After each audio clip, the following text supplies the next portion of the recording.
Really depends. Oh. Gonna mute.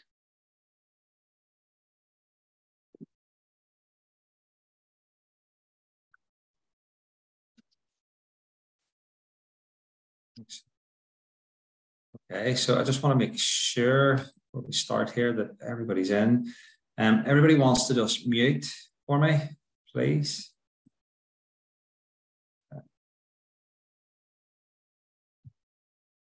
Okay, Grant.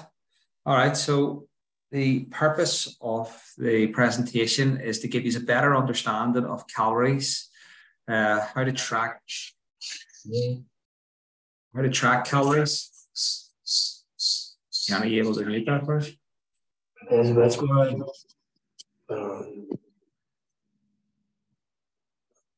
Okay, so the Kenny, you'll have to. Sorry. It's going to bring up here. In the other room, yeah. Yeah. Okay, good man. Getting a wee bit of echo in there. Two people in the one room. It doesn't work. Okay, so and I've got somebody else coming in here.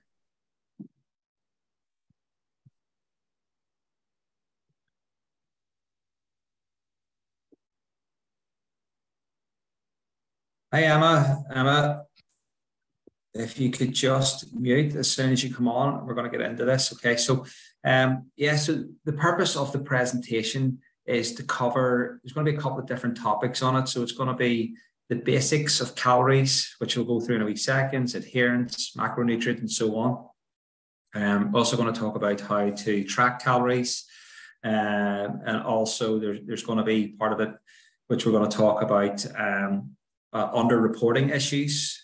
You know, some people unknowingly are under-reporting their calories without realizing. So I'm going to address all those issues, and then hopefully by the end of this, it'll all make sense. And then we're going to finish off with a Q&A. All right, Emma, thanks for jumping on tonight. If you could just mute, and then any questions, hold them for the end. This is going to be an hour. We're going to wrap it up in an hour tops, okay? All right, grand. So nutrition basics. So here we have a pyramid. So at the bottom of the pyramid, you have adherence, okay? So, and this is the importance that it goes in. It goes adherence, then it goes calories, then it goes macronutrients, micronutrients, meal timings, and then supplements. So as you can see, supplements are at, like, they're the least priority out of everything, if you like. So the adherence is really sticking to the plan. All right. So it's, you know, focusing on prepping your meals, logging your food, doing it the night before. Remember, on time is late. So in order to have success in it, it has to be planned. You can't wing it at all. Now, there is different steps to this. If you're completely new to calorie tracking, having all your calories on point and your macro split on point week one, day one is not realistic. It takes time, and there's going to be different strategies I'm going to show you to use for that. Okay, so adherence is the first thing, and then it's calories. So it's actually getting used to eating more calories and meeting the calorie count that you've been given by your check-in coach. Then you've got macronutrients. So macronutrients is the carbs, the fats, and the protein. So those are the three macros as they're commonly known. And then you have the micronutrients, which are often forgot about, which is the vitamins and the minerals, and often found in the likes of veg and fruit and that, which people often overlook. Okay, so there's the micronutrients. And then you've got the meal timings. So meal timings is like planning the food in advance. So what foods to eat in accordance to what exercise you're going to be doing. So can you see how meal timings, the priority is going down the list? Now, unless you're an athlete, like meal timings isn't particularly important. But again, I'm going to show you a slide on how to time food for exercise. And then at the very last, you have supplements. All right. So this is the order of priority that it should go in. So here you have, and hopefully you can all see this. So this is the perfecting the pre-training meal. So if you can just see this. So here you have it. So 6 hours out before a workout. If you look at the carbs, the proteins, and the fats and the fiber, it's pretty much fair game. You see that? So it's like, you know, potatoes, pasta, rice, noodles, and so on. protein, lean meats, fatty meats, and fish, eggs, and high-fat dairy products. Then you have fats, it's saying again, like full fatty meats and fish, eggs, like full fats. It's pretty much anything goes 6 hours beforehand. Solid meals as well. Vegetables, all vegetables. Then we're breaking down to 3 hours before a workout, and it's saying again, so solid meal. And now it's advising white pasta, white rice, noodles. So you're starting to reduce the high fiber foods. So like you'd be replacing, sorry, somebody else is looking to get in here. So 3 hours beforehand, solid meal, you would want to be looking at, instead of using brown rice and brown pasta in that, you'd want to be switching over to more of the white foods. Reason being is because you're trying to reduce the fiber intake. Okay, so remember, anything brown is going to be slower release. However, as you're coming closer to your exercise, you're looking for quicker release carbs, which is why you're switching over from brown to white. See that? So it's white pasta, white rice, noodles, wraps, bagels, etc. Hi, Debs. How's it going? Good, hi. Good. If you just want to mute for us, Debs, and then any questions, we can go through the wee Q&A at the end. Cheers. All right. So proteins then, recommended 3 hours out. So you have any lean meats, full fat yogurts, cottage cheese, eggs, protein bars, beef biltong. Not actually sure what that is. By the way, I got these slides from a sports nutritionist. We can chat about that after as well. So fats here, eggs, full fat yogurt, nuts, seeds, avocado, butters, and oils. And then if you look at the bottom here, and this is really important, it's saying here fibers, look, so small salad portions. So 6 hours beforehand, it was like whatever. Now we need to start reducing the fiber intake because we're 3 hours out from exercise. Then here we have 90 minutes pre-exercise, and we're talking now semi-solid meals. All right, so semi-solid meals, we're talking bagels, fruit, rice, cakes, cereal bars, oats, granola, honey, and jam. So we're starting to look for that quick release, because we're 90 minutes out before we're about to train. Protein bars, protein smoothies. This is something that you really need to note. Is zero Greek yogurt, so zero fat 90 minutes before. So you need to be cutting out all fats 90 minutes before a workout. Okay. Even 3 hours there, it's telling you to start reducing your fat intake, but definitely 90 minutes out, you need to be reducing all fat intake. And here it's saying in fats itself, fats minimal, ideally none, and then fiber minimal, ideally none as well. Okay, and this is really, really important that you get this right. All right. 60 minutes out from a workout, then it's recommending that it's liquids only, not solids. Because remember, whenever you have food and you're digesting, the blood goes to the digestive system and not to the muscles. Whenever you're exercising, you do not want the blood to be going to the digestive system. You want the blood to be going to the muscles, which is why it needs to be liquid meals only.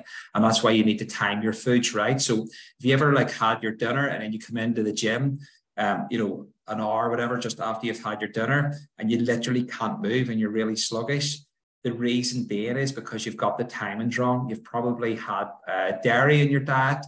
You've probably had fatty meats in your diet. You probably just had an overload of, you've maybe been eating brown rice, white, you've probably just had too much fiber in general as well, which means therefore it could have a knock-on effect, possibly needing to go to the toilet, etc., etc. So you need to be careful that you get the timings right for this.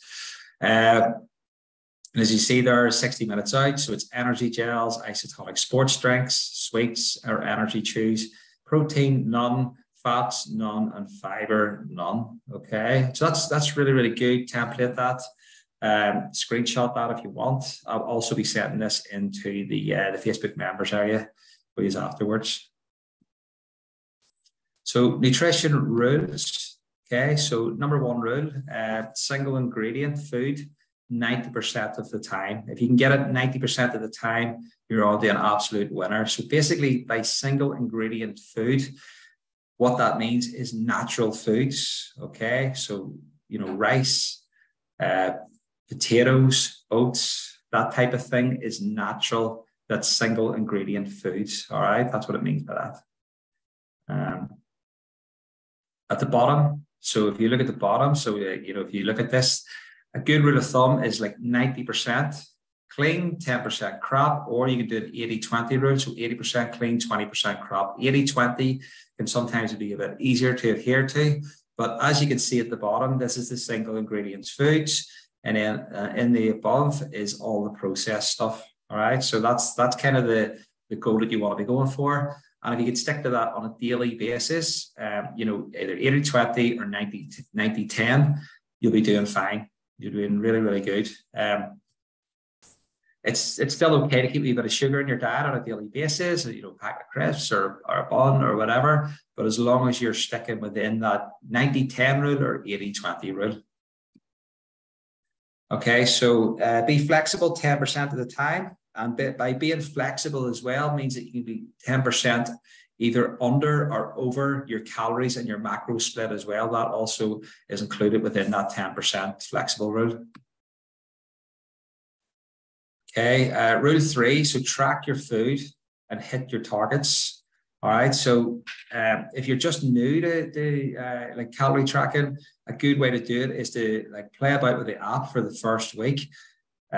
Log all your food as best you can, and then after the first week, you can actually look back on it and review it and see where you have been going wrong, especially whenever you balance it with your calorie range and your macro split. So what you'll probably find is that you're probably overeating certain macros. It's probably most likely you're probably eating far too many carbs, and you're probably eating far too many fats, and you're not eating anywhere near enough protein. Possibly you could be either under eating, like your total calories, or you could be overeating. But you'll not really know that unless you actually track your food normally without trying to impress yourself or without trying to impress your check-in coach. And that's a really good way of doing it, just to find out exactly what it is that's been holding you back to this point. All right. Single ingredients foods, 90% of the time. Rule 2, be flexible 10% of the time. Rule 3, track your food and hit your targets. All right. And then lesson number 2, so it's habit building. So habit building will be such as food shops, so designated food shops. So say, for instance, you do one on a Sunday and then you do another one on a Wednesday or a Thursday. So that's like getting into the habit of actually factoring in the food shop, whether it's a home delivery or whether you actively go to the supermarket and you buy the food yourself. So that's one habit you can get into. Another habit is that you're actually thinking about what you're going to have the following day. So you're sitting down with the food shop that you've ordered in or is possibly on the way, and you're looking at it and you're logging it into your MyFitnessPal and going, right, for the next day or the next 2 days, I'm going to log, X, Y, and Z. That's also building a habit. Building a habit could also be drinking 2 liters of water a day. Going like, I'm consciously going to make sure that I drink 2 liters of water a day. In order to build this habit in, to make sure that I complete this habit, I'm going to buy 7 2-liter bottles of water a day, for instance. Or I'm going to buy a 2-liter water bottle, and I'm going to make sure that I fill that up every single day. That's building a habit. Another habit could be that you are going to make sure that you book all your Paragon gym sessions every Saturday, so that you have booked up, or Sunday latest, so that you've booked up all your sessions for the following week ahead. So it means that you've consciously made an effort to book those sessions, as opposed to just booking them at random whenever you feel like it. So it's like, right, it's booked. It's now written into my diary that I must attend my gym sessions on a Monday, Wednesday, Friday, or a Tuesday, Thursday, Saturday, either AM or PM, and it's non-negotiable. It's built in, and this is also going to help build that habit. All right, these are just sort of like very basic ways of building habits for you. And then what happens is they become second nature. You don't need to write them in the diary that you have to go to the gym Monday, Wednesday, Friday. You don't have to remind yourself that you need to log MyFitnessPal, because it just becomes a habit. It becomes a new habit for you. And then what happens is whenever motivation dips, which it will do inevitably, like motivation only lasts so long, it comes and goes. By building habits, that creates momentum, and then the momentum takes you through those dips whenever motivation drops. Like, for instance, the third week in January when it's wet and miserable and you just don't want to get out of bed. You've built up that momentum, all right? And it takes you through. And then before you know it, it's Easter, the sun's shining again, and then you're back to the summer, all right? So that's just about pushing yourself through and creating habits, and also having an understanding as to why you're doing it. So you're not doing it just to lose X amount off the scales. You're actually doing it to improve your health. And by improving your health, you're going to be able to support those around you that rely on you, such as children, such as aging parents. I don't know who it could be, but there generally needs to be a deeper reason as to why you're exercising. There's also going to be the fun element. You're doing it because you enjoy doing it. You're doing it because you want to look good, because you want to feel good. And ultimately, it's part of you. You maybe enjoy the social aspect of it, whatever it may be. But you must have to have an understanding and a vision as to where you want to be with your health and fitness journeys and why you're doing it. All right. So building habits, building better habits, which we just talked about there. The long-term consistency beats short-term intensity. So coming in hammer and tongs and trying to like smash out like 5-6 sessions a week in your first week is all good and well in one respect, but it's going to lead to burnout and potentially niggles, which will then eventually lead into injuries if you don't pull back from them. So thinking about a long-term vision, it's kind of like, you got to look at this here, when you start any career, like you just don't jump in as the manager. Like in the first month, you have to start from the ground and you work your way up. It's the same thing as your fitness journey. You're not going to like be smashing it out of the park in the first week. It's going to take a while. It's going to take a long time of building up those habits. The short-term bursts get a quick result and it make you feel good because you stand on the scales and you've lost X amount and your clothes are falling off you. But next thing, you've hit a plateau and then you're fighting that uphill battle. So that's why long-term always beats short-term. All right. And then a habit is a behavior that we put on autopilot. So that basically means that a habit just becomes second nature. Like you don't even have to think about it. It's like brushing your teeth in the morning. You don't have to like write a post-it note going, I must brush my teeth this morning or this evening. It's just a habit that's been built into us. All right. Because we've been doing it for forever. Designing a habit. So actually sitting down and designing the habit, that's something that your check-in coach will help you with. If you're struggling, for instance, to actually plan your meals, it's like, right, well, let's put a plan in place. Let's actually factor in the food shop, as we said, like a Sunday and a Wednesday or a Sunday and a Thursday or whatever 2 days it is. Or if you find it, you can do it all in one sweep. So you do that, and then you fill in your MyFitnessPal, and then you tick it off on Trainerize that you've done it, which keeps you accountable. So whenever your coach is checking in with you, you've got that extra level of accountability. That's one way of designing a habit. Okay. It must be obvious. So the habit must actually be obvious to you that it's important. So for instance, you could put on the fridge, you could have put a post-it note on the fridge saying, log my food diary for the night before bedtime. So it's there. It's in your eye line whenever you open the fridge at night time, because everybody will open their fridge at some point or another in the evening. And every time they open the fridge, they'll see that post-it note saying, track and log your calories for the following day. Okay. It must be frequent. A habit can't be just something that you do Monday to Thursday and then you pick it up again on Monday. That's not going to create the consistency. It must be something that you do religiously every single day. Okay. It's the same as exercise. You don't train 3 weeks one week and then leave it for 4 months and then train another 3. It has to be consistently every single week. And then also rest periods must be factored in to your fitness journey. So like every 10 to 12 weeks, you must factor in some downtime and take some rest from both exercise and diet, taking an exercise and a diet break, which is very healthy. By that stage, you shouldn't be going on holiday and worrying about tracking calories or worrying about getting your 10,000 steps in or whatever it may be. It should just become second nature. And if you want to train on holiday and there's a nice gym or an outdoor park, whatever it is, or you want to go for a swim, knock yourself out, but don't be like sitting beating yourself up about it if you don't, because a holiday is designed for rest and recovery. All right. It must be triggered, so it must be something that is actually making you like actively think about it. For instance, it could be a goal saying like, it could be, I don't know, like I've got aged parents who rely on me. I'm just using this as an example. Therefore, I need to make sure that I maintain my health, to maintain my strength, to maintain joint health, like everything that you can possibly do to ensure that the longevity of the person or people who are dependent on you, you're there for them basically, or your kids or whatever it may be, or for your partner or whatever. So it must be a trigger, or it could be for yourself for the longevity of your own health. All right.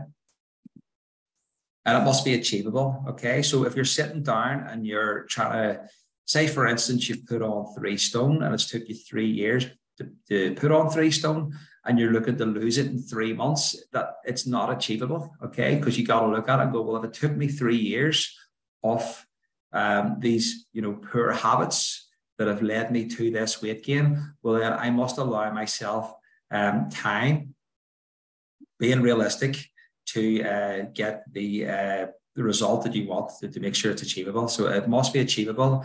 And the way you do is you reverse engineer that and you break that down through changing old habits with healthy habits. Okay. Not drastically like cutting everything out. So it's not like let's go cold turkey here, cut out all the takeaway, cut out all the booze. There has to be small steps taken initially, and they have to be replaced with other habits. Okay. And it must be 100% under your control. So it must be something that you actually want to do. And it's not something that you're doing because you feel that you have to do it, or you feel under pressure to do it. Like it has to be something that you genuinely want to do for it to work. Okay, if you just want to write this down, and then we can talk about this at the end during the Q&A. So this is your habit statement. I am 90 to 100% certain that I will, and in brackets, action, when, trigger, in order to achieve outcome. Okay, so this could be, for example, I am 90 to 100% certain that I will feel better when I start tracking my calories and turn it up to, 3 training sessions weekly in order to lose X amount of weight. Or, it could just be something as simple as that. Like you can put whatever stamp on that you want. Okay. Or you could say like, I'm 100% certain that I will fit into my favorite outfit for my work Christmas do when I adhere to my daily tasks, such as, I don't know what it may be. So it could be, as I say, log on your food, turn up your training sessions in order to achieve X outcome. I'll let you play about with that, but that's just to give you an idea of what that means. Okay. Lesson 3, calories. We'll talk about that. So what is a calorie? Question mark. So a calorie is a unit of energy. The way you want to look at this is, like for example, the amount of energy needed to heat 1 liter of water, equals 1 degree Celsius. So it's like you can't heat water without a unit of energy. Like, it just doesn't work that way. It's the same as your body. You can't expect us as humans to be exercising regularly, coming to the gym, being able to function daily, like, professional tasks and everything else, by being in a massive calorie deficit.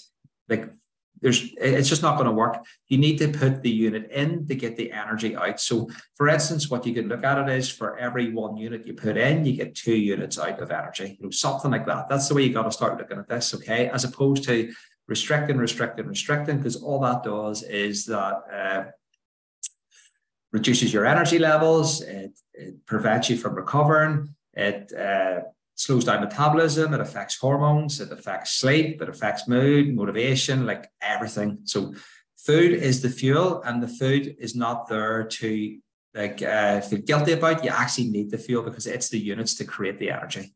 Is probably the best way to look at that. So a calorie is a calorie, whatever way you want to look at it. So it could be a calorie made up of, of natural ingredients, or it could be calories made up of just pure rubbish. It's still calories are calories at the end of the day. But the way you got to look at calories is like currency. So the more processed the food, the more currency it's going to take from you, the more calories it's going to use. The more natural the food, the more bang you get for buck. And that's the way you got to look at that. So if you want to look at it this way, go, right, I've got 2,000 calories to use here, but I'm going to use 2,000 calories and I'm going to eat a load of chocolate. I'm going to eat a load of microwavable meals.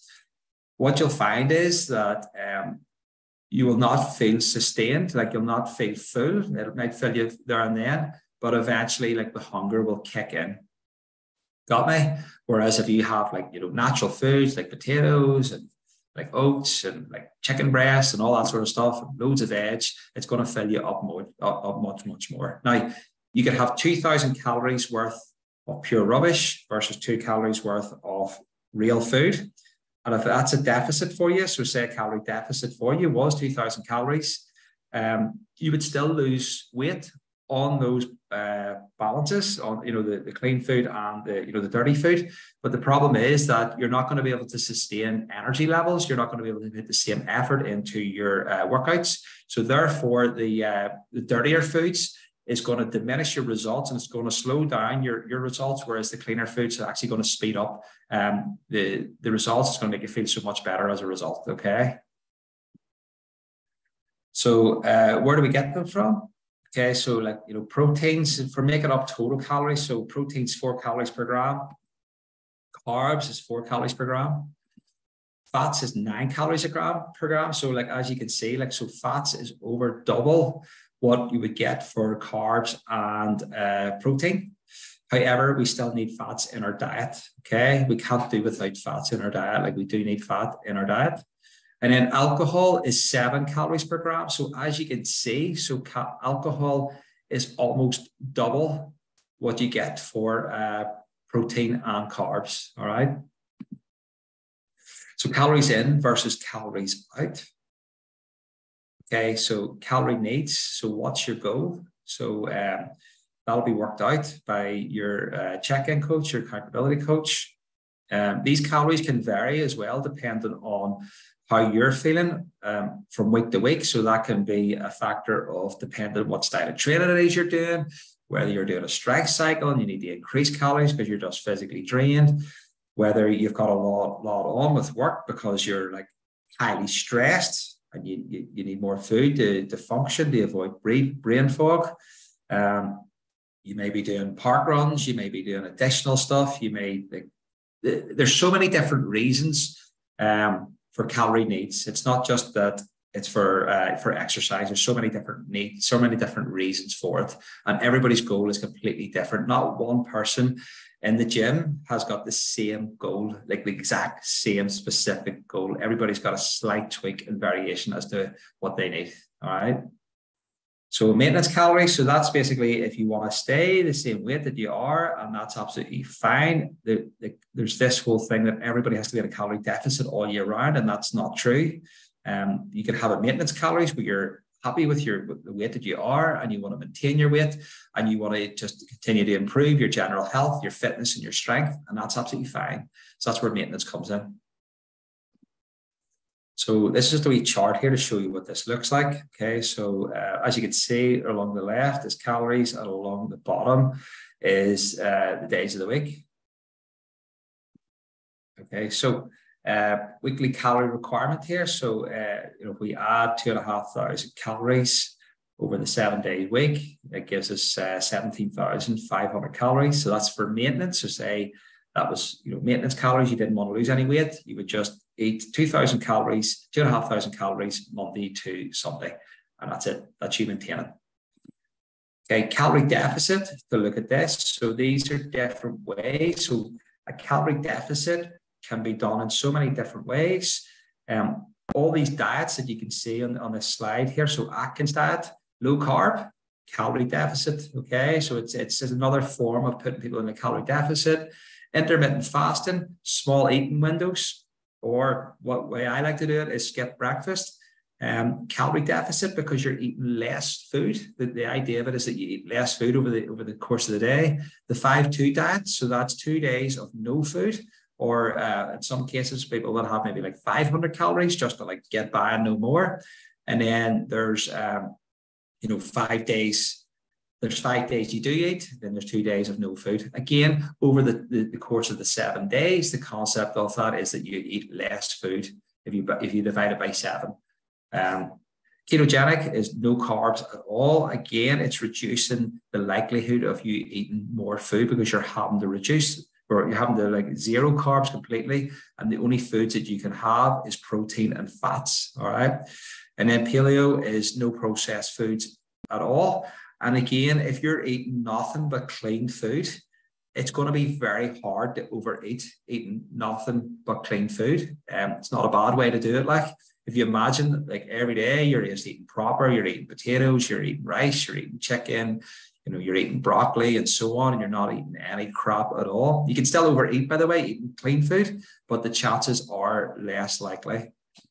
And then Slimming World, it controls food intake, and it's done through like a point system. All right. So calorie deficit, okay.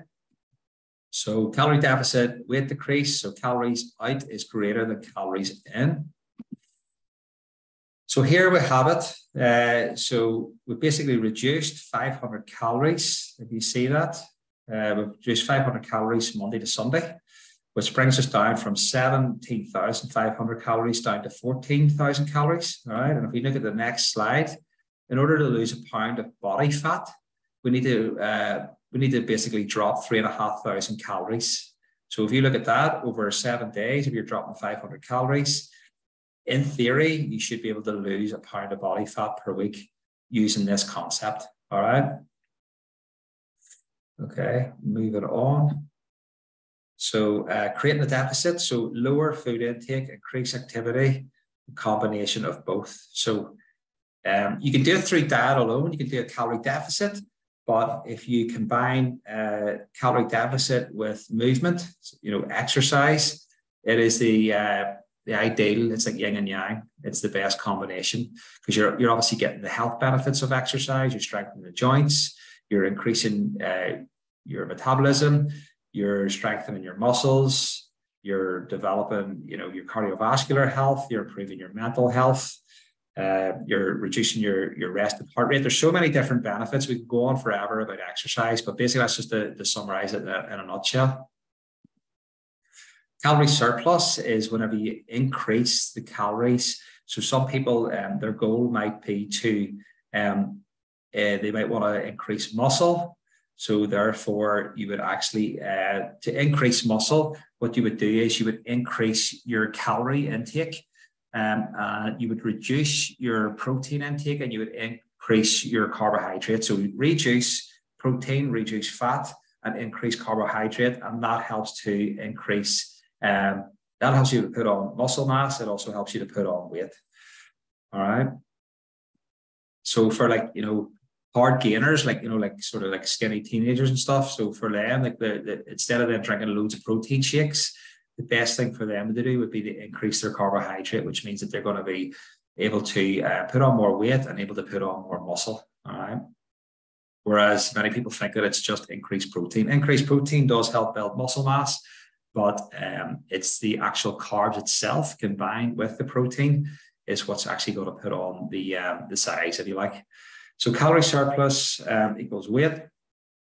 Increase calories in is greater than calories out. So here we have it. So calorie surplus. So we've got a range here of 3,000 calories a day, and of our total, was 2,500. So therefore, we're adding on an extra 500 calories a day, which takes us from 17,500 calories up to 21,000 calories over the course of 7 days. Okay. And then weekends causing weight gain, which is a really interesting one. So here's Monday to Friday, 2,000 calories a day. And then if you look at this Saturday and Sunday, you know, we're going up to 3,500 calories. So there's an extra 2,000 calorie surplus.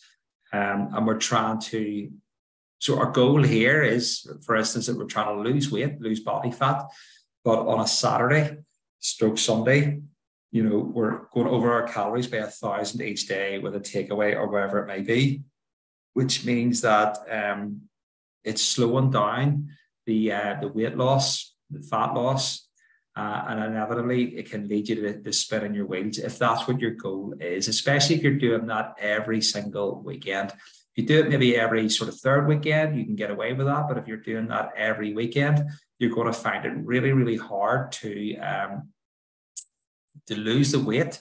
And the only way to do it would be to try and out-train these calories. And the problem is with that is the joints take a hammering, the central nervous system takes a hammering, your energy levels drop. And eventually your immune system will get it, and you'll end up getting sick, and then you'll have to take time out of exercise, and then you're doing this uphill battle again. All right. So calories do matter. You got to track your calories. Yeah, guessing calories and winging it isn't going to get you the outcome you're after. Okay. Now there is definitely some circumstances where some people, you know, are experiencing like really hectic weeks. So if you want to write this down, so like, you know, the week is really hectic. Maybe you can predict what weeks this is going to be. Tracking your calories, having your protein on point and your calories on point probably isn't realistic.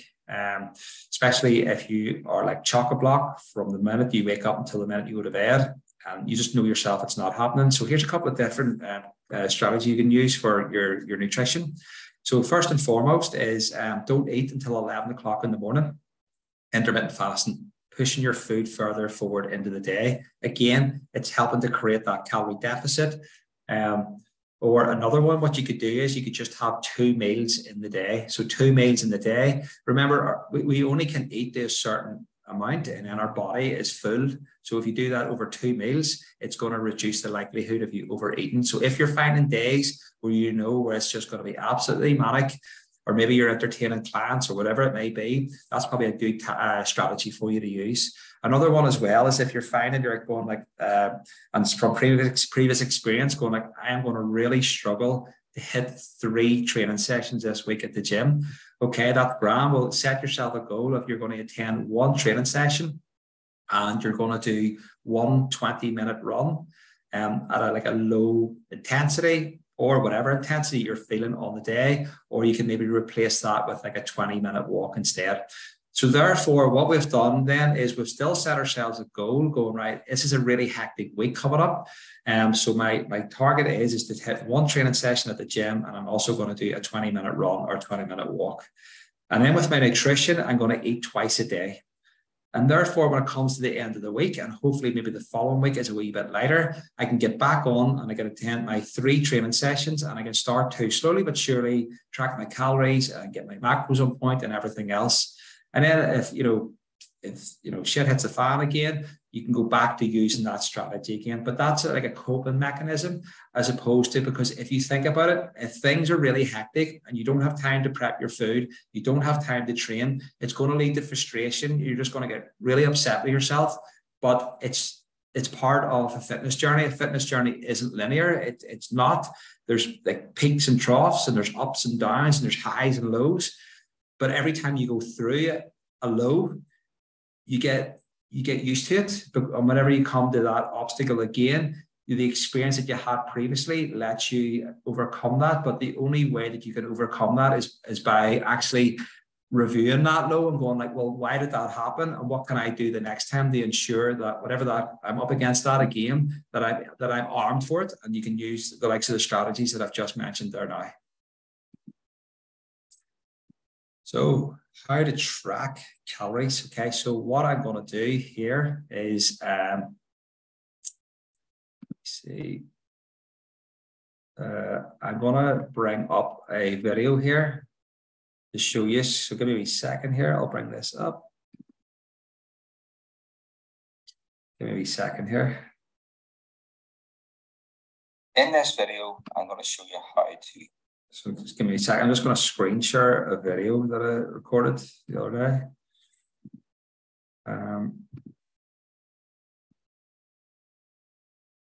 Okay. In this video, I'm going to show you how to add friends on MyFitnessPal. Sorry, wrong video to start off with. We will go back to that in a wee second. Okay, give me a second. I will bring up another video here. 2 seconds.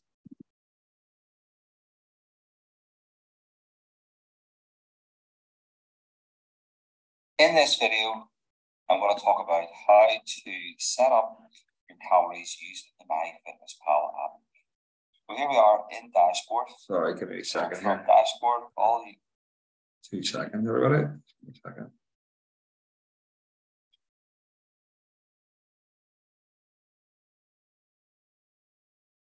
This is it. In this video, I'm going to talk about how to set up your calories using the MyFitnessPal app. So here we are in dashboard. From dashboard, all you need to do is go across to more, which will be in the bottom right hand corner with the 3 lines. Click on more, and then simply just scroll down to the bottom. You'll have all your various settings, and you'll look at the diary. Click on diary. Scroll down to the bottom, and nutrition. Then from nutrition, you can see where it says go, and it's highlighted in blue digits. You click on that, and you can quite simply change your goal to, whenever it is that your goal is set to. And this will be worked out from your accountability coach. So say 1800, and then you can change your carbohydrates, your proteins, your fats, and these are called the macronutrients. This is the macronutrient split. Quite simply just change that up and down. Alright. Once they have been set, arrow back, and this means now that you're ready to start logging your food.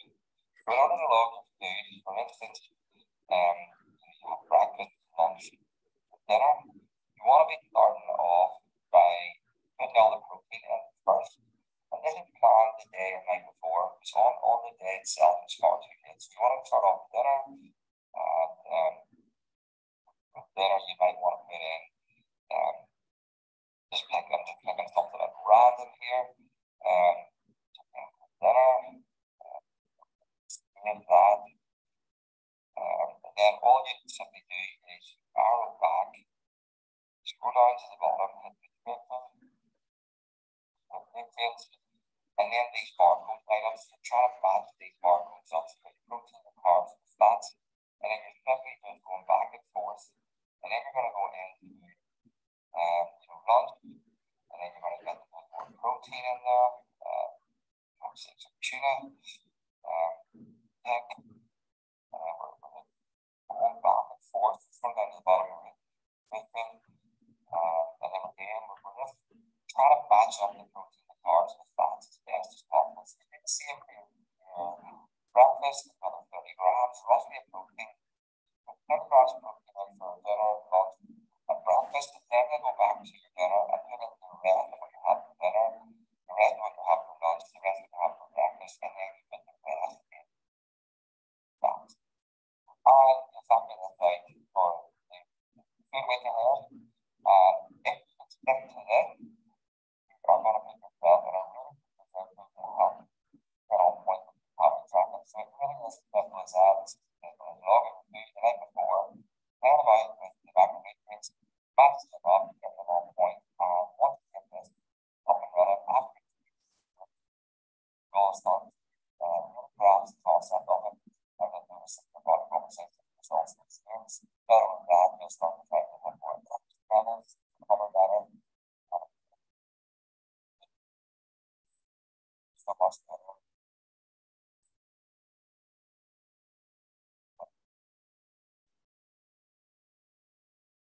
Okay, and then just while we're at that, I'm going to bring up another video here, which is going to show you how to add friends on MyFitnessPal. So just give me a second. Let's see. Make sure I've got the right video. In this video, I'm going to talk about how to set up powers. Are you wrong video? In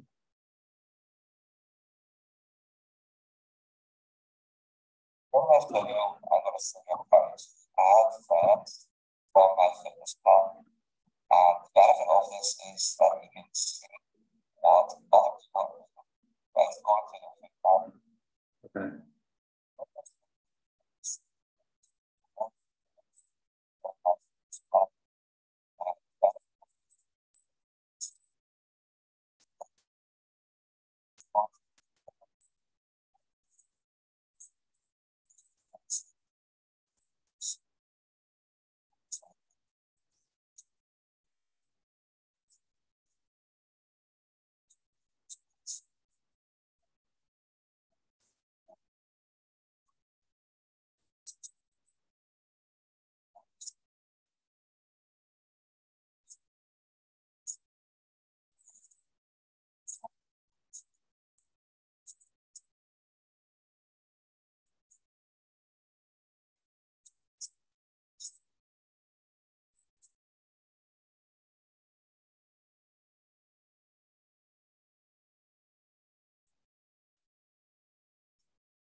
Dave, there's no sound on the video. Is there not? No. No, not for the last few minutes. No. Okay. Well, I haven't got any. All right. No, I have no sound either. Okay. Bear with me a second. It Apologies. was nearly from the start of that one about adding friends. Okay, so no sound at all. Okay. No, the first one was fine. First Yeah. one was fine. Okay, give me a second here. Let me see.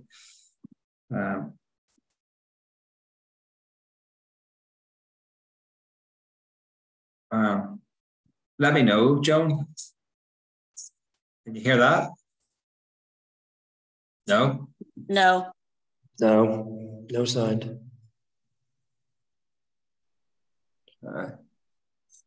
Give me a second. I'm just going to.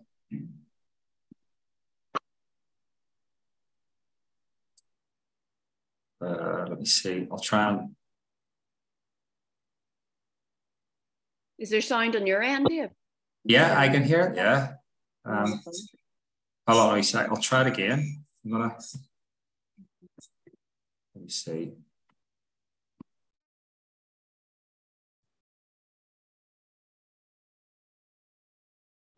Give me a second here. Sorry. Okay. Can you see this? Can you? Yeah. Is Yeah. the media? Have you a volume on your media player? No. No. Yeah. Turn it up. Yeah, try that. Okay. No. No. No. Nope. On mute. That's annoying that. It's not working at all then, no. No, well, we can see it, but we just can't hear it. Trying to think. Is there any? But you've got volume. Yeah, I can hear it. I'll try one more time, and if not, I'll have to put it into the actual. I'll put it into the actual the Facebook group. I'll do it afterwards.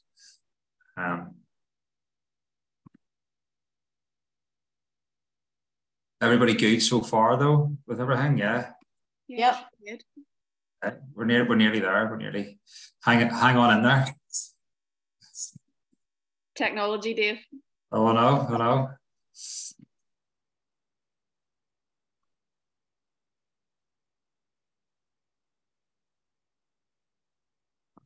Wonder if you close it and then open it up again. Yeah, that's what I'm thinking of doing. Have you saved it as a file? saved on the desktop from Dropbox. Well, it should be okay then, shouldn't it? Yeah. So let's see.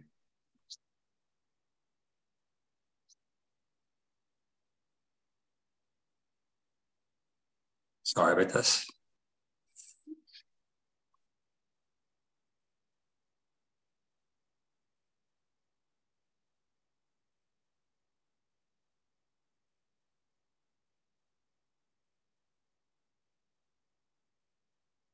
Give me one. I'm going to try it one more time. If it doesn't work, I'll move on.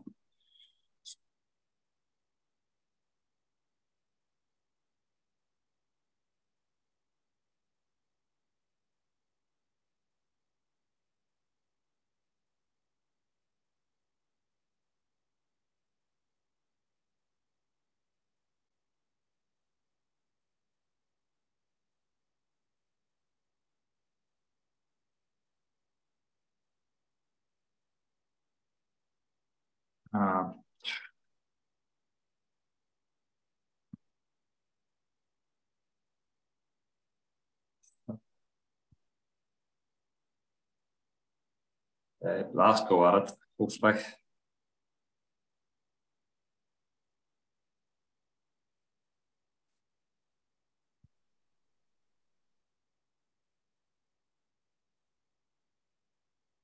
Okay. Everybody see this okay? Yeah? Yeah? Yeah, right. Go for it. Hopefully.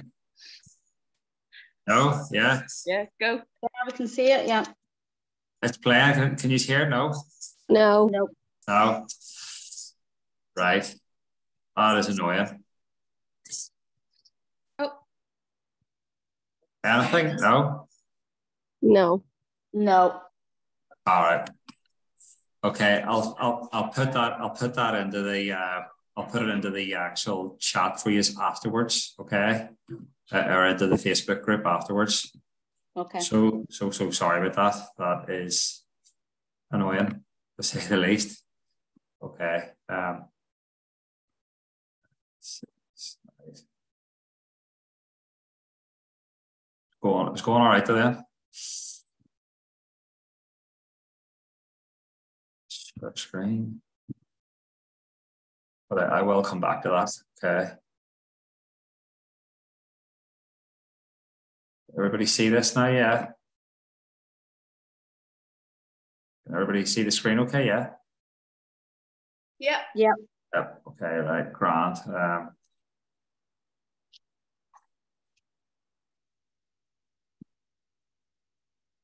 So tracking calories, how to track. So you've got the video on how to track. Okay. Yeah. This is grand.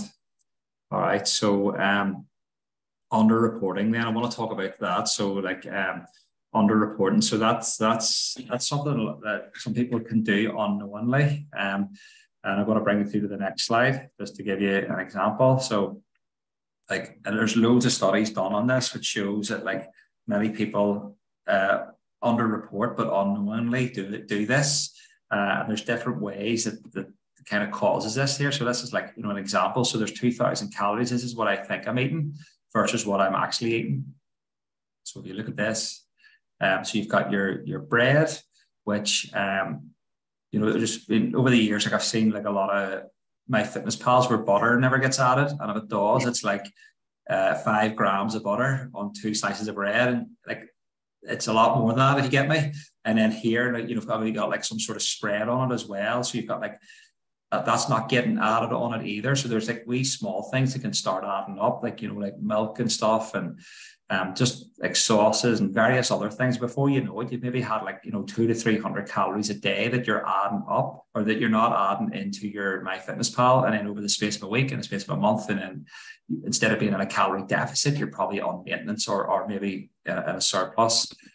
So you've got like the quality streak. So you're in the office or whatever, and it's somebody's birthday every day of the week, and the roses 10 or whatever is there, and you're like, I'll just have 2 or 3, and you don't bother tracking because they're small, you know what I mean? But they're probably like 60 to 80 calories, maybe more each.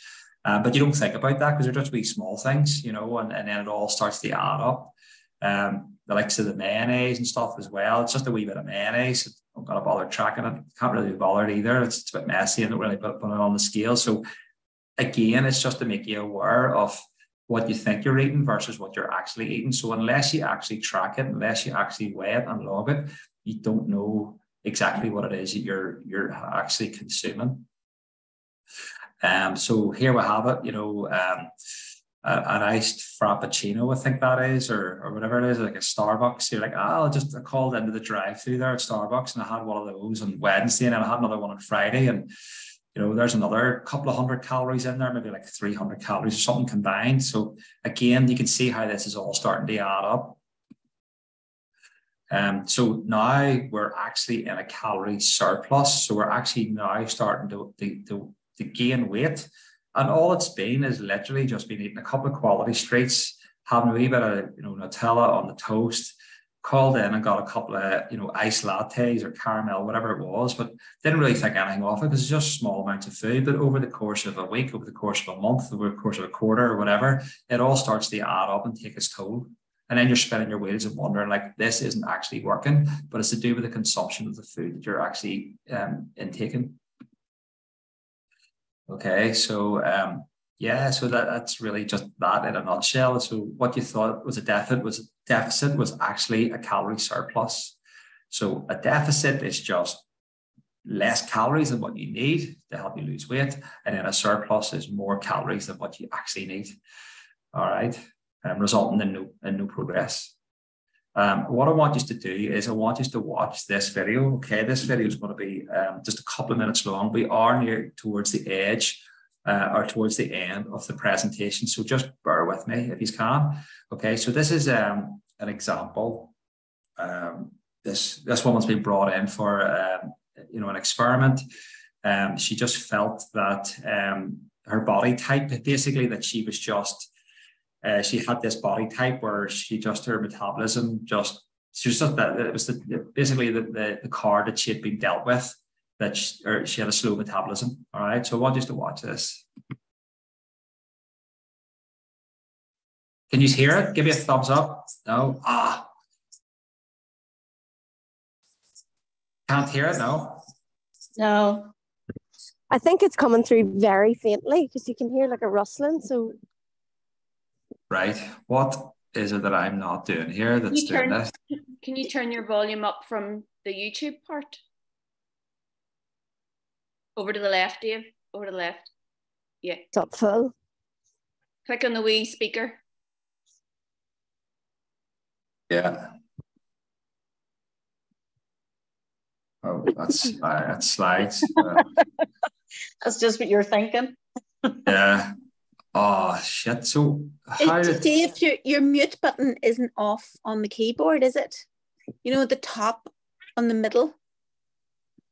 There's a volume. There's a couple of volume controls in the middle on the top row.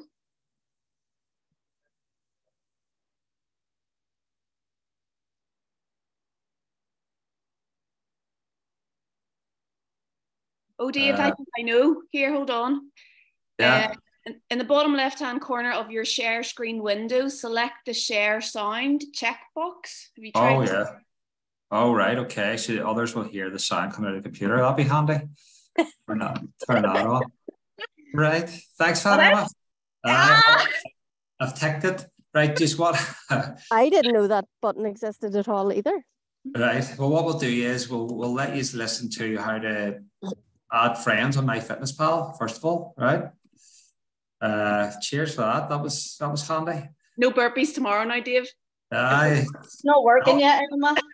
Hello. Right. Hopefully this works. Is it working? No. No. You can hear it. So Emma, that didn't work. What else are we going to do? That's burpees for you, Emma. Is your volume up? Yeah, volume's up. Try it again. Oh,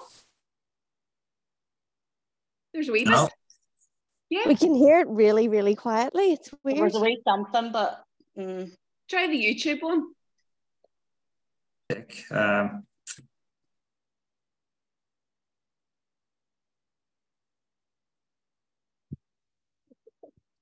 Try the YouTube one again. I don't know why this isn't working. Weird one, like, isn't it? Is it saved as a, what format is it saved in? PowerPoint. Just Your wee screenshot, your screen videos, are they saved in a like an MP3 or? possibly, Emma. I don't know. I'm Right. glad she's asking you those questions, Dave, and Aye. not me. Cheers for that, Emma. Let That's me it. wee fiddle with it tomorrow. Yeah. Right. Where is the? Need to get these other slides up here. Bear with us a wee second here. So we're back on. Nothing works. It's disaster. That's so annoying, that.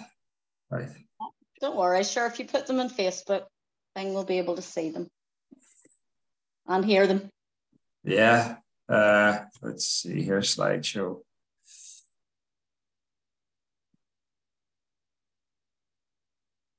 Is that working? No. No. No.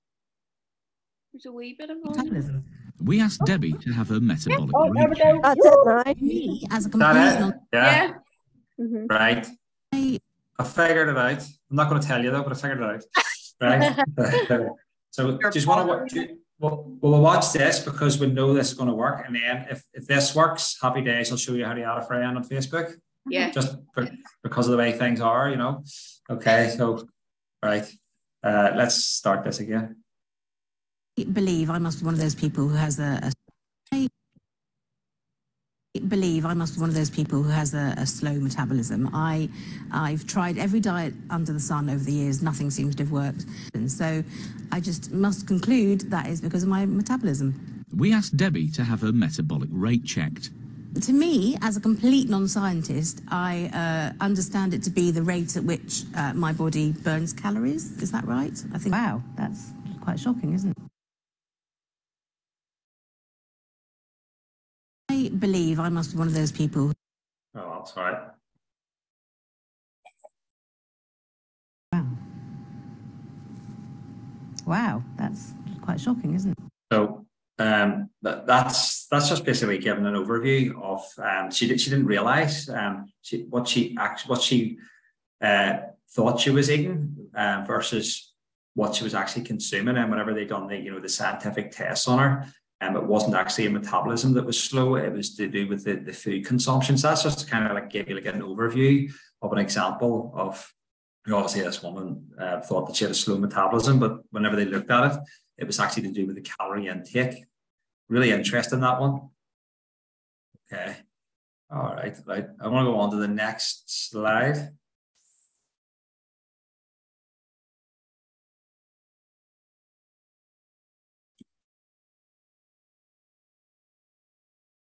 Okay, so nothing works. Okay. Apart from accurate calorie intake. So nothing works whenever you're guessing or you're winging it, but if you're actually accurately measuring it through tracking it, you're able to gauge exactly where you're at and where you can make changes. Okay. Increase in NEAT. So that's your non-exercise thermogenesis. So that if you think about it, non-exercise activity, so things that you do outside of the gym, like housework, cutting the grass, like walking, fidgeting, all those sort of things. They all burn calories. Even when you're sleeping, you burn calories as well. When you're talking, you burn calories. So those are things that you can do outside of exercise, which still helps you to continue to burn calories. Okay, so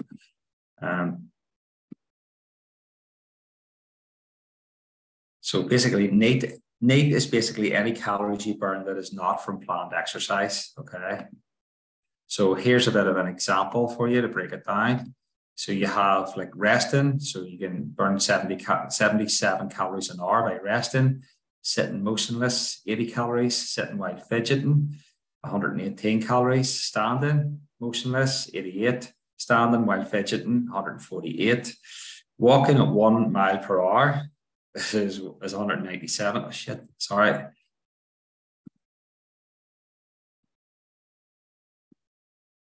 Yeah, so walking at 1 mile an hour is 197 calories an hour, 2 mile an hour is 235, and walking at 3 mile an hour will burn 304 calories an hour. All right, so you maybe stick this into your habit calendar and pick one of these. Resting, just rest every hour, you know. But just to give you an example, so increasing your NEAT, not necessarily increasing your training sessions, because that is, again, you need to recover your joints and everything else, but you can increase your NEAT by fidgeting if you want, or walking or whatever is going to help increase NEAT. Housework, cutting the grass, cleaning, whatever, all that type of stuff. If you're on the phone, so instead of sitting down when you're on the phone, walk when you're on the phone. Just those sort of wee tips. So higher NEAT, more calories needed to maintain body weight. Calorie deficit without having to massively lower your calorie intake. Again, increase your NEAT, increase your steps. Means you don't have to reduce your calories. So I would always be a firm believer. So instead of reducing somebody's food, because we don't really want to like reduce our food because we all love eating, instead of reducing food, increase your NEAT instead. So calorie deficit by increasing NEAT. So just a chart again. So 2000 across Monday to Sunday. Calories match, calories out equals stays the same. All right, and then here, if you look at it, calorie deficit by increasing NEAT, so you could deficit 500 calories a day by, as I say, walking, fidgeting, whatever it is. You can still deficit from exercise and also from NEAT. And then calorie deficit by increasing your NEAT. You'll see this here by increasing calorie output.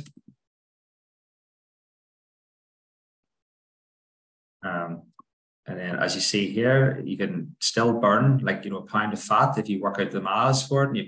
500 calories a day over 7 days, 3,500 calories will equal 1 pound of scale fat, 1 pound of fat dropped. All right. And again, these are just charts to show you how it looks. I'm going to skip through these.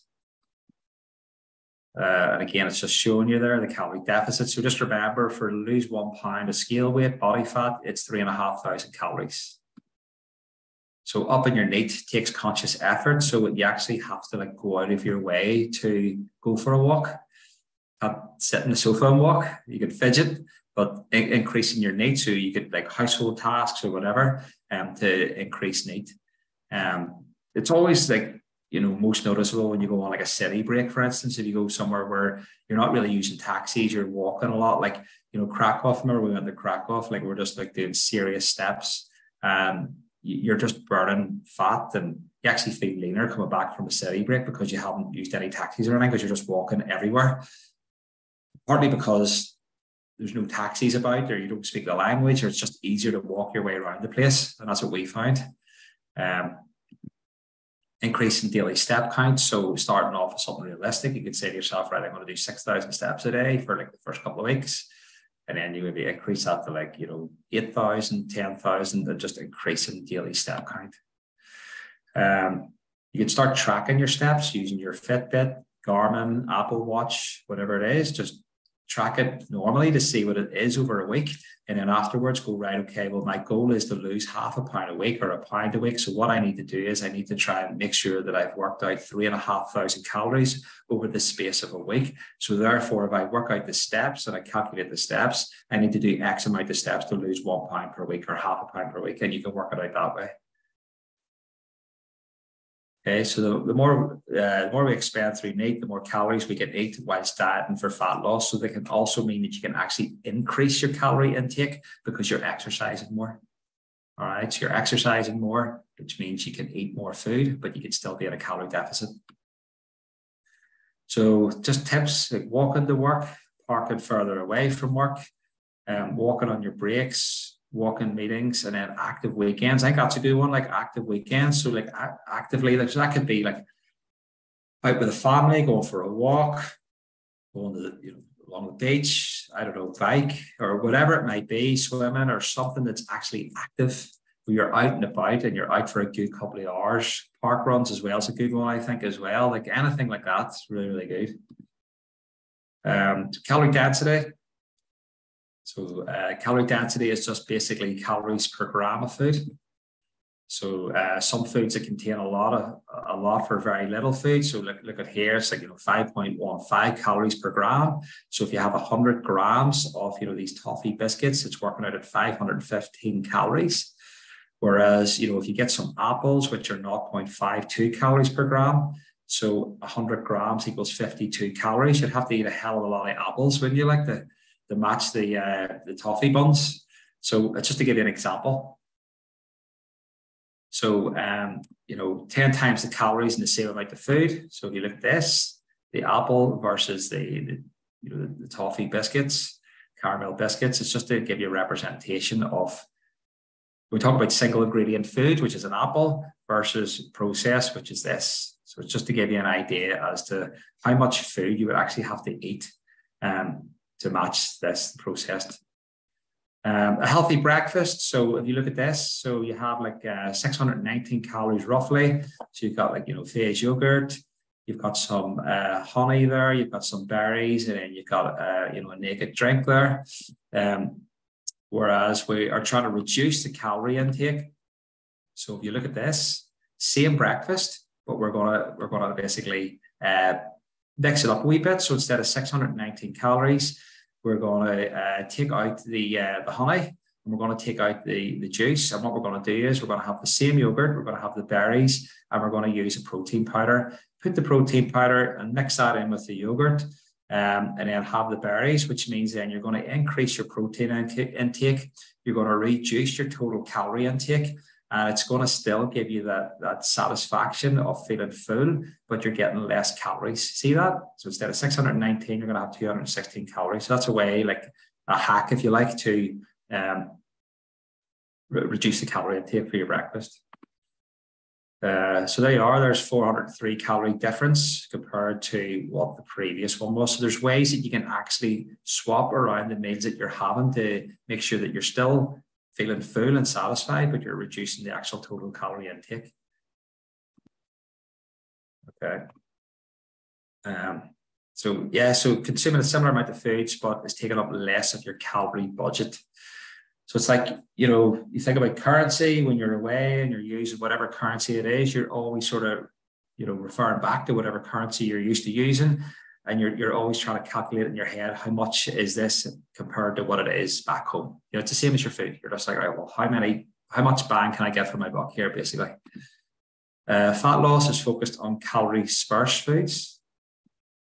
Okay, muscle gain is focused on calorie dense. So calorie dense foods would be foods that are, like, for instance, fats are calorie dense, because remember, fats are 9 calories per gram, whereas carbs and fats, they wouldn't be calorie dense because they're only 4 calories per gram. Whereas if you have a meal which is high in fat, it would be deemed as calorie dense, and it would be good for gaining muscle, because remember, in order to gain muscle, we need to be in a calorie surplus. All right.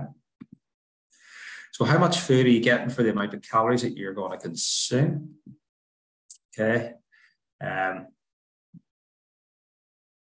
Sorry, that slide skipped on there. So that's just basically like, how much calories do you need for, A, is it for a calorie deficit? B, is it for maintenance? Or is it C, for calorie surplus? And again, that could all be worked out through your accountability coach. Or if that's something you're interested in, you can give me a shout and we can chat about that later on in the week. So lesson 8 on alcohol. So how you can enjoy it and still progress with your fat loss results. So number one thing I would say about alcohol is it is a chemical, and your body does process chemicals first before it processes food. So if you're drinking alcohol and you're out for a meal, even if the alcohol is within your calories, it'll still slow down the fat burning process, because your body has to break alcohol down first before it breaks down food. So even if it's in your calories, yes, you're still on a calorie deficit or whatever, it will still slow down the fat burning process. And then basically how alcohol can negatively affect our results. So reduction in NEAT, so you're not going to be going for that 5K run, you're not going to go for the walk. You might be fidgeting because you've got the horrors, who knows. Poor choices, like, on a Sunday night when you're lying down, like you're not going to go and put on some broccoli and you're like, that's probably not going to happen. You're probably going to go to the Chinese. Loss of willpower when you're drunk impacts sleep quality, even though like that glass of red wine chills you out. Sorry about that, Joan. I know you're going to have one tonight, but even though it chills you out tonight, you know, there and then you go to bed, it affects your actual REM. You're going into your deep sleep, so you're not actually going into a fully recovered sleep. So whenever you get up the next day, you're feeling a wee bit groggy, and that's an effect of the chemicals, the alcohol. Excessive amount consumption can lower testosterone, and testosterone is the hormone that's used for burning fat. So it's one of the uses. So if you're over consuming alcohol, it will definitely reduce testosterone. But we can still enjoy alcohol without it affecting our progress. Yes, understand the calorie content. So here we have, like a gin and tonic. This is just like, a sort of generic measurement. So the gin and tonic, 60 calories, a whiskey and a slimline drink, some sort of diet drink there. So whiskey and Diet Coke or something like that. And then you have Corona, 150 calories, and then you've got like your WKDs, and then you've got like your pints, which are heading into your higher calorie range. So it's obviously going to start adding up. If you've got 10 pints and it's 250 calories, you can see how that can easily lead you into calorie surplus. All right. Planning for the weekend, you can do calorie borrowing. So if like say it's 2,500 calories Monday to Sunday, basically, you could deficit here.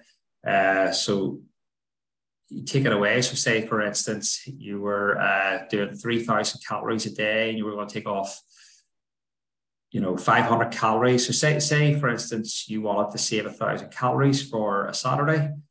You could deficit 500 calories from Friday and 500 calories from Sunday, and then that would give you your 3,500 calories on a Saturday. That's providing that your calorie range is 2,500 calories. Now, if you stood on the scales on Sunday, your scale weight would be up because you've been on a calorie surplus from the Saturday. However, your body will meet its equilibrium, which I've mentioned before, and I'll chat about that again in another presentation. After 3 to 5 days, your body meets its middle ground and finds its equilibrium, and it eventually balances itself out. So the worst thing you could do then is start freaking out and cutting calories, because all that's doing is reducing energy levels, slowing down metabolism. Instead, embrace the food that you've had, because it'll actually help fuel you up and you'll feel so much better for it. And then how do we track? I showed you the video how to track. You'll put it in MyFitnessPal. Deduct the calories you're going to have from alcohol. Take it from your carbs.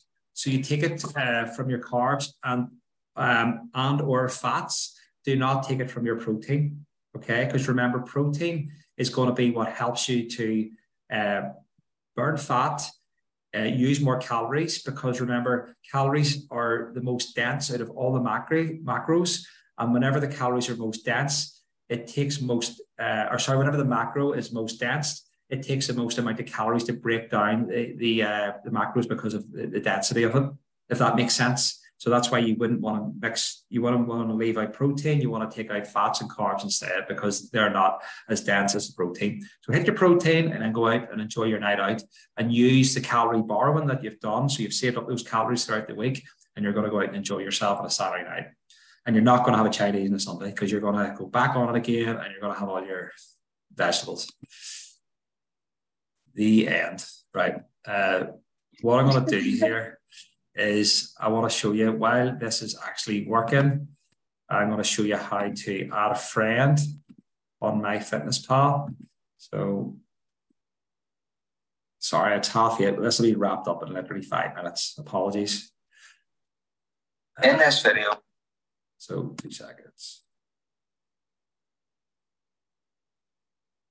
Okay, thanks for staying with me, everybody. I promise you this is nearly done. And Joan, you can enjoy your birthday. All right? Yep. Are you drinking already, Joan? Not quite, no. Really? You'll wonder how much I've had from see at 7 in the morning, mind you, but okay, right. You all see this, yeah? In this video, I'm going to show you how to add friends on MyFitnessPal. And the benefit of this is that you can see what other people are eating by scrolling through their food diaries. And this allows you to grasp the concept of what foods to be eaten. For example, if you're struggling to hit protein for breakfast by going through other people's MyFitnessPals who have been regularly tracking for quite a considerable time, you'll be able to scroll back for weeks, months, and in some cases years worth of food diaries, which will allow you to put your own stamp on it. Because quite often, set meal plans, people don't follow them because there's foods in there that you might not particularly like. Whereas if you scroll through a couple of different people's MyFitnessPals, you will soon be able to pick up on foods that you do like, and it'll give you an idea to get creative to hit protein, not only protein, but carbs and fats in all of your meals. So let me show you how it works. So if you scroll to, you're on dashboard, and then from dashboard, you go to more, which is in the bottom right-hand corner. And then you'll see here from the drop down, you click on friends, and then from friends, top right hand corner, there'll be like a wee face symbol, and then you can send them an invite. So you would put their username up here, say the username was, Dave Elwood, just for talk's sake, and then you would put your actual name, down below here. Okay, and then you hit the top right hand corner, see the wee arrow, and then that sends them an invite. Okay, so once you do that, then you'll have your friends selection here. If I just scroll down, for instance, and I go to, let's click on Emma, what you'll find is Emma's username. Down below there's a wee diary symbol. You click on that, and today's foods, I can see what Emma's eating here. I could also go back to yesterday. You can see what Emma's eating, and that just gives me an idea if I'm looking to get ideas for breakfast, my lunch, my dinner. And then if I put the phone on its side and I scroll down to the bottom, it gives me a full breakdown of calories, carbs, fats, and protein, and I can just simply scroll back to whatever day I want. And it just gives me more ideas to, as I say, fill out my food diary without being restricted to an actual set meal plan. So hopefully that was helpful. And I really do think that this is beneficial, adding friends to your MyFitnessPal.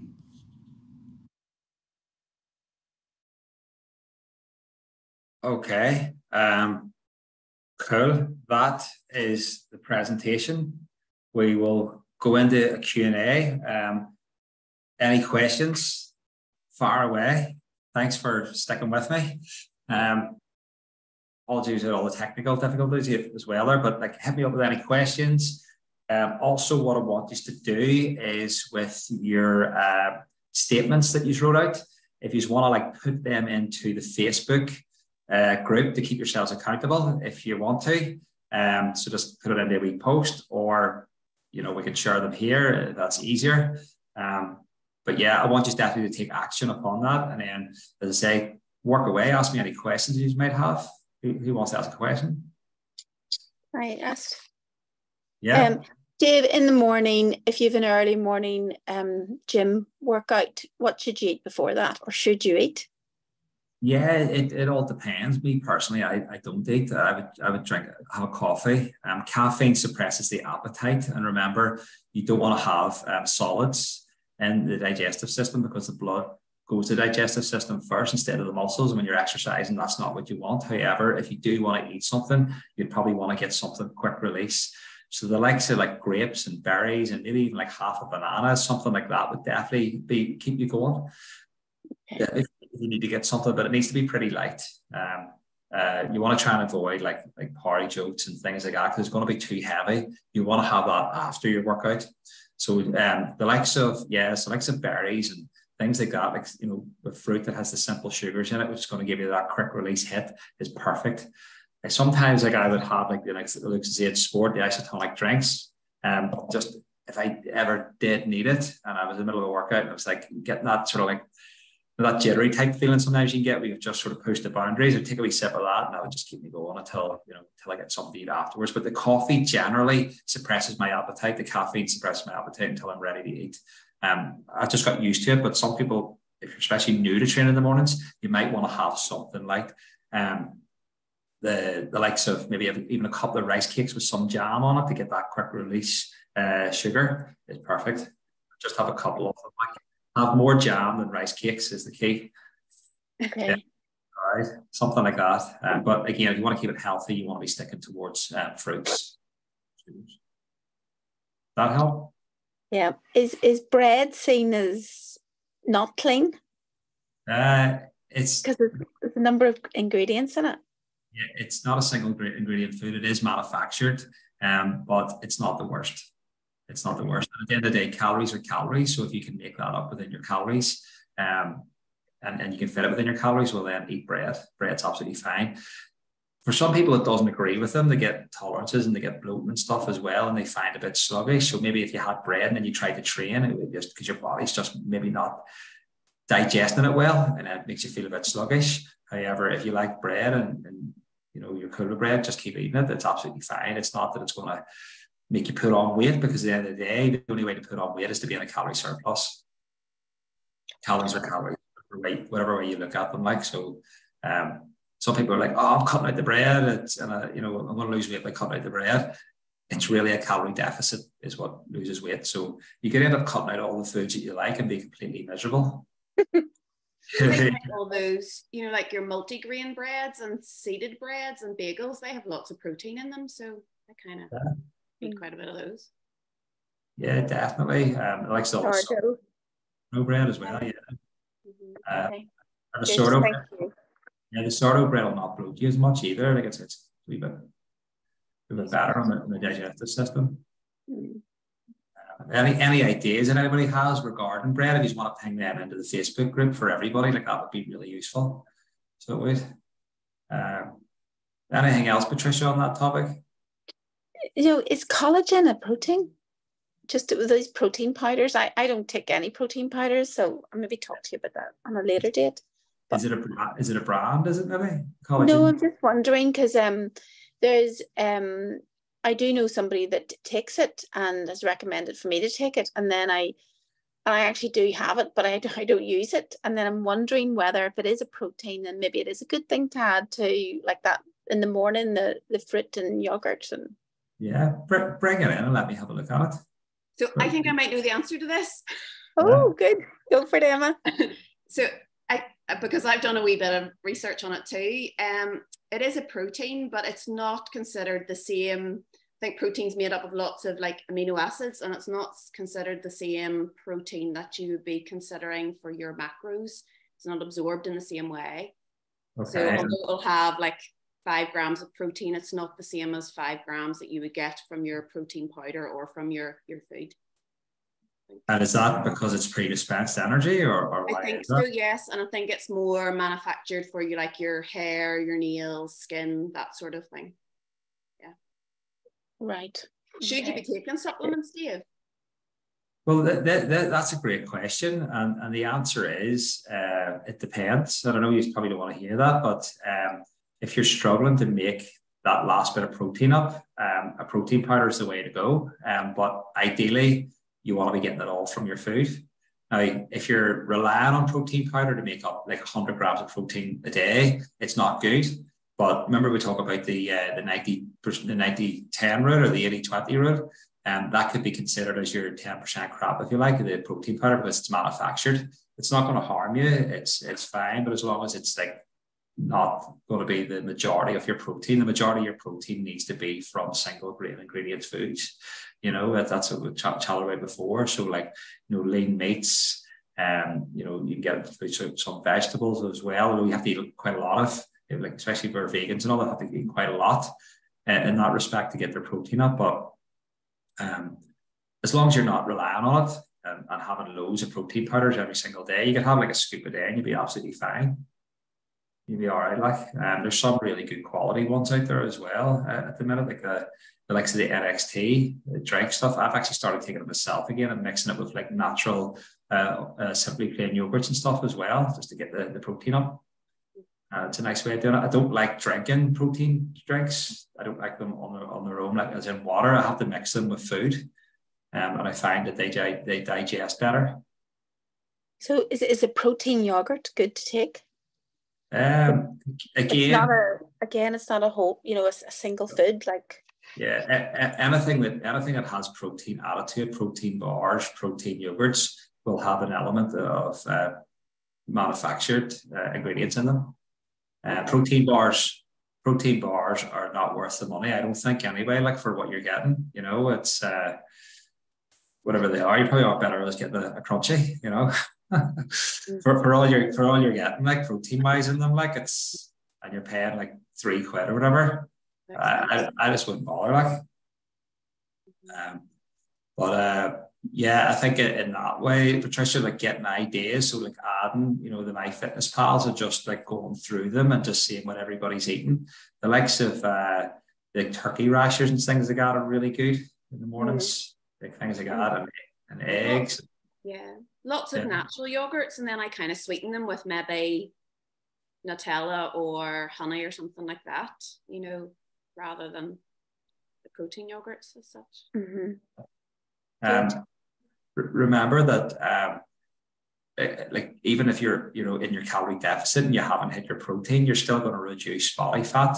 The only difference is by hitting your protein means that you're going to increase thermogenesis in the body. So basically, protein, whenever you're on point, your body heats up like a thermos. So whenever you're on point, you'll actually sweat more. In the gym, you'll sweat more when you're sleeping. And your body has to use more calories to break it down because of the density of it. So that's a perk of hitting your protein, means that you're going to accelerate your results quicker. But not only that, you're going to increase lean muscle tissue. You're going to recover better, like the soreness and everything else. But I think, Patricia, for yourself, a good goal for you is to, like, maybe set yourself a target every day of just having a piece of protein with every meal without worrying about it being on point. So, like, for instance, in the morning, you're going to maybe have some turkey rashers.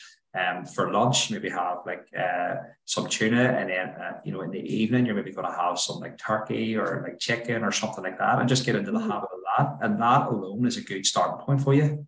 And don't be worrying about the protein yogurts and the protein powders and all that type of stuff. Okay. Don't be getting caught up on it. Don't be going around the Lidl and buying all the protein puddings. Like you don't have to. You really don't have to, like, Okay, lovely. Thank you. All right. Wow. What else? All good. Okay. Just want to shout out quickly what your statements are. Who wants to go first? Go ahead, Patricia. Okay, so you can read me on writing. I am 100% certain that I will be 62 kilograms fit and healthy on Christmas Day in order to begin my 60th year. Yes. Love it. Okay. So, Patricia, I want that statement. You can do it tomorrow if you want, but I want that statement put into the Facebook group, and I'm going to have to learn how to get onto the Facebook, but I will work on that. Yeah. So we'll do that. Yeah. I'm going to keep you accountable for that. I love that one, by the way. That's fantastic. Like. So what's going to be the first actionable step that you're going to take in order to make this 100% certain that's going to be done? Well, I am drinking the 2 litres a day, which is definitely making a difference. But what I do need to do is make sure I'm putting what I'm going to eat the next day in the night before. So I'm going to have to do that because I've been on and off with it. Yeah. So preparation's key. On time is too late. Mm-hmm. Yeah, that's a good expression. On time is too late. Thank you for saying it again. On time is late. It is. It's a disaster. Like, on time's late. All right. Right. Okay. Who else? Joan, give me yours. Give me your mission statement. Let's hear it. I can't remember the exact wording, and I've left the computer because Greg needed to go on it. I think just to get back, I'm 90%, probably not even that. I'm going to try to get onto tracking again, and I know I'll feel a lot better because I'll feel more in control of things. Okay. What's the actionable steps? I need what Patricia was saying about night before or day before, and the shopping. So being organised and early.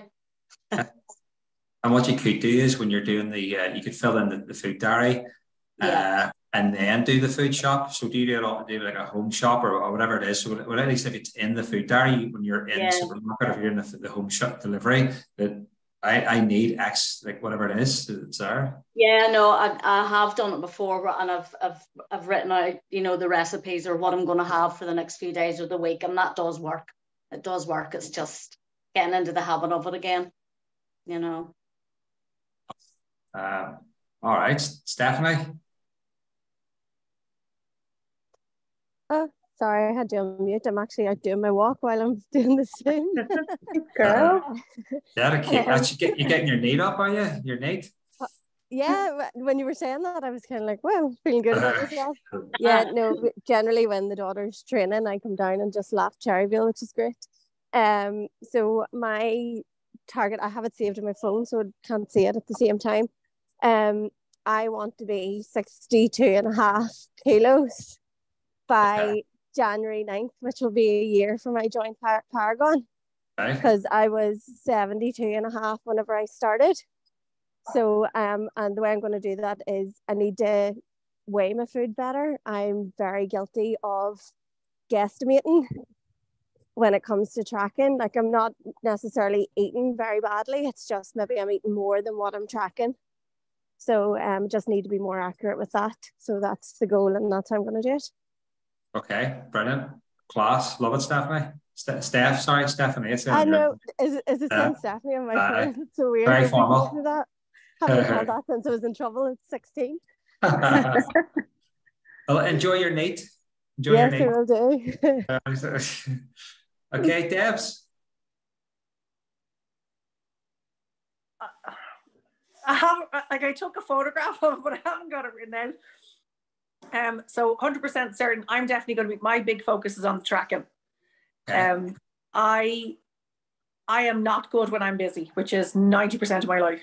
So I definitely, over the last couple of weeks since, I've come back from the holidays and the kids are still off and I'm still off for the next week, I've been doing my best to try and get it. And I have been good every single day to try and get it done like that beforehand. Or at least, I remember Emma saying in one of these Zooms, try do your dinner first and then work backwards. So I was trying to then put my dinners in to see where I needed. My macros are never good. I'm always over on my protein and under on my carbs and my fats. So I'm still not hitting my macro split, but I'm over on the protein, so I'm not too worried. I'm just watching now, like, for the healthy fats and the carbohydrates, I'm getting better at that. But I'm trying to put I always used to do it the other way around. I always used to do breakfast, lunch, and then dinner. So now I'm trying to put my dinner in first and then kind of, work my way around it. So I always find if I work backwards, I always put my dinner in and then check what it is, and then my lunch, and then I kind of play about with my breakfast. I find that easier.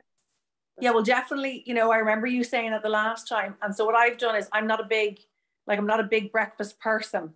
So if I really have to carve out time to have it. So I'm kind of thinking, right, okay, try and put it in and, try and make sure that it's like that. I would have the turkey rashers, the poached eggs, but I can do that during the summer. I don't do that when I'm work. So it's like, I've got the protein, I've got the oats with the added protein. I know it's maybe, listening to what you were saying then, maybe that's not the way to go. Because I was getting the what you call it in the box, can't even, they can see the guy's face on it, but it has the porridge but with the protein in it. Maybe it's not worth that. Maybe it's just better to go back onto the oats. I'm not sure, but Weetabix protein or something, is it? Or no, it's just the oats. Quaker oats. That's it. Quaker oats with the protein. But I mean, I have both. I have the original. I have the Flavins. I have the original ones as well. I don't, but it's that for me. It's going to be that tracking, consistently when I'm busy, because I don't tend to miss the gym, and the exercise has always been, there, and I do a lot of the stuff. I do a lot of the needs. Would do a lot of exercise outside of the gym, a lot of the kind of movement outside of the gym as well.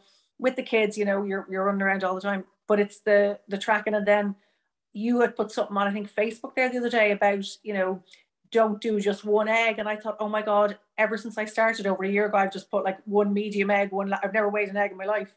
So I weighed it the other day and it was 30 calories. I was putting in, say for the medium, it was 143 calories. And I weighed the 2 eggs I had for my breakfast day and they were 171. So every single time now, even though I'd be under my calories, I was like, oh, that's 30. So actually, it was the simplest thing. And I thought, I've never weighed an egg. You know, I would just go, well, that's a big egg, so put it in large. Not to me, like I wasn't, you know, if it was big, I wasn't saying it was medium if it was big, but, you know, I was putting in large, but it was still 30 calories out. Everything else was tracked. And I thought, oh God, yeah, I see what he means. Because I would have thought I didn't do that. I would have thought I was on point, but I suppose those little kind of tricks, then, you know, I just need to plan that a wee bit better. So I'm definitely conscious because I'm getting to that age where I think I'm going to have to work harder to maintain what I would have been, you know.